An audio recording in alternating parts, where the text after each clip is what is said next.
अध्यक्ष महोदय, या ठिकाणी माननीय सदस्य निकम यांनी नमूद केल्याप्रमाणे बांबू काय विदर्भामधलंच पीक नाहीये।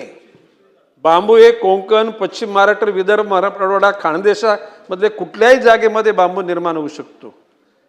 आज राज्य सरकारच्या माध्यमातून ज्या घटकांना, ज्या शेतकऱ्याला 1 हेक्टर करता 500 रोप आणि मेल्यानंतर त्याची गॅप फिलिंग करता 100 रोप अशी 600 रोप दिली जातात। 2 हेक्टर पर्यंत टिश्यू कल्चरची रोप दिली जातात आणि त्यांना पहिल्या वर्षाकरता 90 रुपये एका रोपाला, दुसऱ्या वर्षाकरता 50 रुपये आणि तिसऱ्या वर्षाकरता 35 रुपये अशा प्रकारचं अनुदान राज्य शासनामार्फत दिलं जातं। म्हणजे राज्य शासन शेतकऱ्यांना बांबू लागवडी करता प्रोत्साहित करीत आहे, हे या बाबीवरून स्पष्ट होते।